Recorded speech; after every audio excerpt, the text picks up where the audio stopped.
ধর্মপুর গ্রাম। ভোরের আলো ধান খেতে ঝিলমিল করছে, বাতাসে নতুন ফসলের গন্ধ। গ্রামের এক প্রান্তে বসে আছে রামধন, গরিব কৃষক, মুখে একটুখানি হাসি। তার পাশে তার স্ত্রী গঙ্গা। দেখেছ রামধন, এবছর ফসল কি সুন্দর হয়েছে। হ্যাঁ রে গঙ্গা, মনে হচ্ছে স্বপ্ন দেখছি। এই সুখ তো অনেক দিন পাইনি। তোমার কষ্ট এবার সার্থক হলো।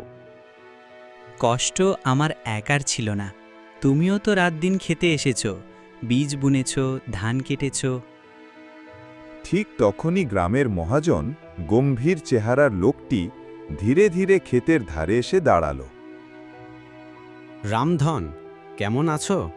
দেখছি এবছর ফসল বেশ হয়েছে। হ্যাঁ মহাজন মশাই, ভাগ্য সহায় ছিল।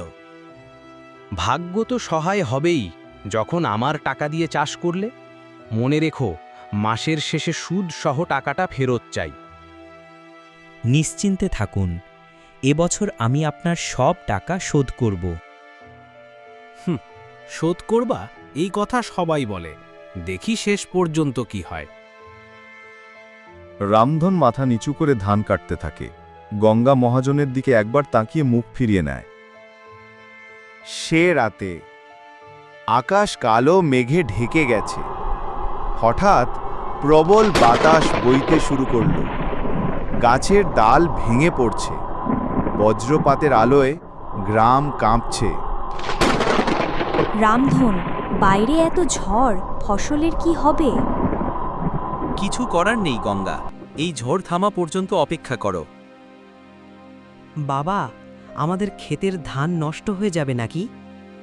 ঈশ্বর যেন বাঁচান। রাতভর ঝড় বৃষ্টি হল। সকালে রোদ উঠতেই রামধন ছুটে গেল খেতে। সব শেষ। এমন কেন হলো গো, এত কষ্ট করেও। ঈশ্বরও বুঝি আমাদের পরীক্ষা নিচ্ছেন। ঠিক তখনই দূর থেকে মহাজনের হাঁক শোনা গেল। হ্যাঁ, কি অবস্থার? মহাজন মশাই, ফসল একেবারে শেষ। আমার তো তা তোমার ক্ষতি হলো, কিন্তু আমার টাকা তো কমলো না। মাসের শেষে যা বলেছি দিতে হবে। একটি সময় দিন মহাজন মশাই।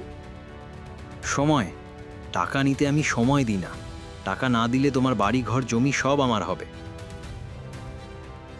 মহাজন চলে গেল, রেখে গেল ভয় আর হতাশা। ঝড়ের কয়েকদিন পর রামধনের খেতে আর ধান নেই, শুধু ভাঙা গাছের গোড়ালি। মহাজন নিজেই এসে দাঁড়ালো তার উঠোনে। রামধন, সময় ফুরিয়ে আসছে, টাকা জোগাড় করেছ তো? মহাজন মশাই, ফসল নেই, টাকা নেই। একটু সময় দিলে আমি চেষ্টা করব। চেষ্টা দিয়ে কি আমি আমার টাকা পাবো? আমরা কিছু বিক্রি করে দেব, শুধু কিছুদিন সময় দিন। না, এখনই শোধ করো, না হলে এই জমি, এই বাড়ি সব আমার হয়ে যাবে। মহাজন পিছন থেকে তার কয়েকজন লোক ডাক দিল। তারা এসে রামধনের ঘরে ঢুকে জিনিসপত্র দেখতে লাগল। এভাবে আমার ঘরে ঢুকবেন না।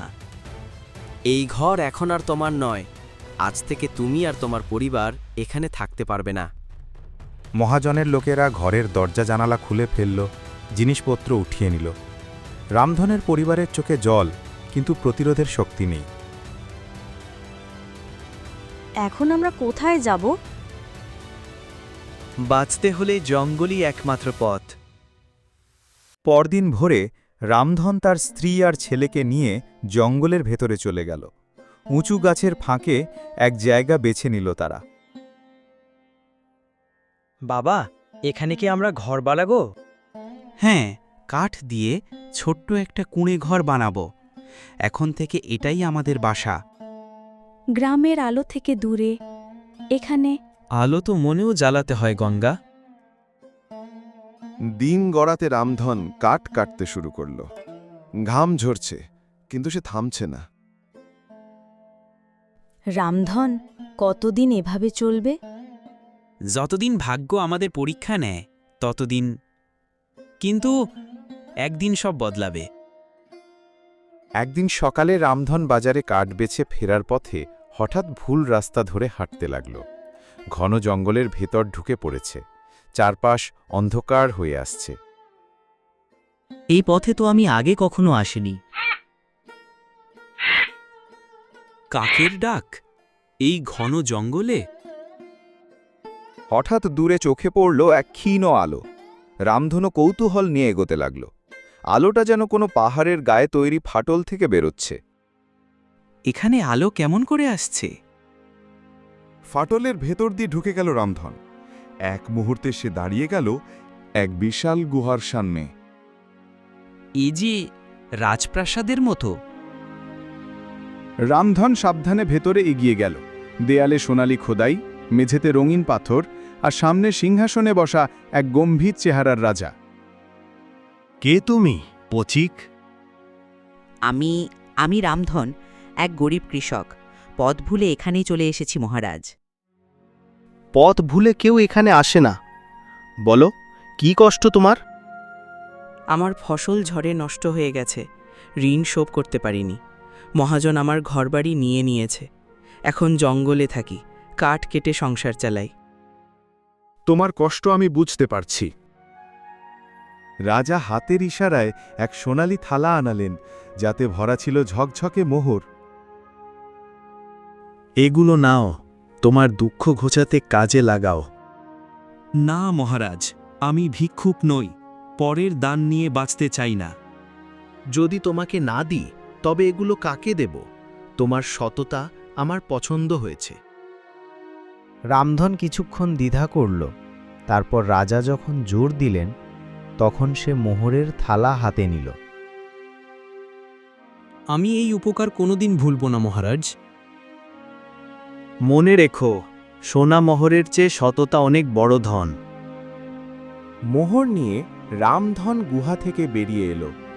সূর্যের আলোয় মোহরগুলো আরও ঝলমল করছিল।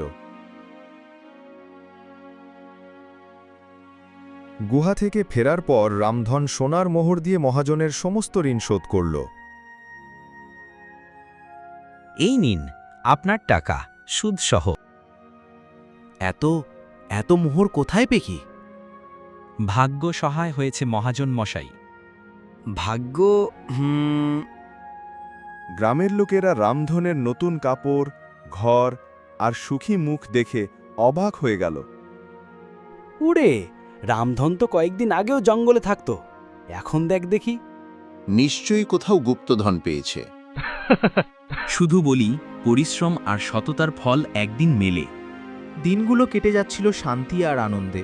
গঙ্গা রান্না করত হাসি মুখে, ছেলে পড়াশোনা করত নতুন বই খাতা নিয়ে। কিন্তু মহাজনের মনে জমছিল কৌতূহল আর ঈর্ষা। এত মোহর সে পেল কোথা থেকে? ভাগ্য বলে উড়িয়ে দেব না, আমাকে খুঁজে বের করতেই হবে। এক ভোরবেলায় রামধন কিছু ফল ফুল নিয়ে বেরোল, রাজার কাছে ধন্যবাদ জানাতে যাবে।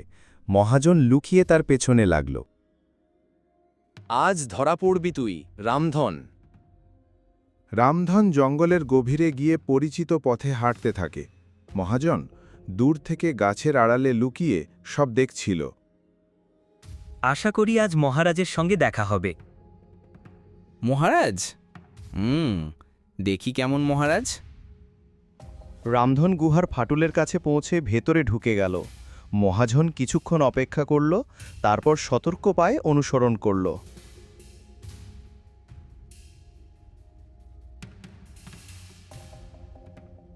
এই যে সোনায় মোড়া রাজপ্রাসাদ।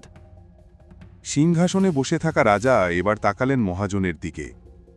মহাজন মশাই, আপনি এখানে? তোমার উপকারীর সঙ্গে দেখা করতে এসেছি। তুমি কে? আমি গ্রামের এক ব্যবসায়ী মহারাজ, গরিবদের সাহায্য করি। গুহার ভেতরে সোনালি আলো ঝলমল করছে। রামধন দাঁড়িয়ে আছে নত হয়ে, আর মহাজনের চোখে কেবল মোহরের ঝিলিক। বলো, ব্যবসায়ী, তুমি এখানে কেন? মহারাজ, আমি গরিবদের সাহায্য করতে চাই। যদি কিছু দেন, আমি সবার মাঝে বিলিয়ে দেব।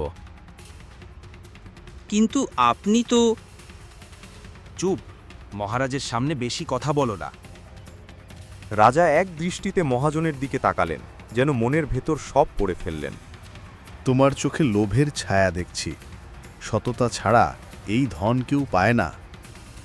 মহারাজ, ধন তো ভালো কাজেই লাগবে। ভালো কাজ? তুমি তো গরিবের ঘর ভেঙে নিলে, ঋণ আদায় করতে তাদের সর্বনাশ করলে। না মানে আমি শাস্তি ছাড়া তোমাকে যেতে দেব না। রাজা হাত তুলতেই গুহার মেঝে কাঁপতে লাগল। সোনার মোহর যেন জ্বলে উঠল, আর মহাজনের পায়ের নিচে ফাটল ধরল। না না, আমাকে বাঁচান। মহারাজ, দয়া করুন। দয়া তাদের জন্য যাদের মন সৎ। এক ঝলকে মহাজন নিচের অন্ধকারে হারিয়ে গেল। গুহার ভেতরে আবার নীরবতা নেমে এলো। রামধন নীরবে রাজাকে প্রণাম করল। মহারাজ, আমি আপনার উপকার কোনোদিন ভুলব না। মনে রেখো, সোনামোহরের চেয়ে সততা বড়। এই ধন যতদিন সৎ কাজে লাগাবে, ততদিন তোমার জীবনে শান্তি থাকবে। আমি প্রতিজ্ঞা করছি, মহারাজ। রামধন গুহা থেকে বেরিয়ে সূর্যের আলোয় পা রাখল। ঘরে ফিরে পরিবারকে জড়িয়ে ধরল। কি হলো আজ? আজ শিখলাম, লোভ মানুষকে অন্ধ করে আর সততা মানুষকে রাজা বানায়। বাবা, আমি বড় হয়ে আপনার মতো সৎ হব। ধর্মপুর গ্রামে আবার শান্তি ফিরল। রামধন তার সোনার ধন দিয়ে গরিবদের সাহায্য করল, আর মহাজনের নাম রইল শুধু লোভের উদাহরণ হিসেবে। গল্প শেষ হলেও বার্তাটি চিরকাল বেঁচে রইল। যে মন সৎ, তার হাতে ধন ও আশীর্বাদ হয়ে আসে।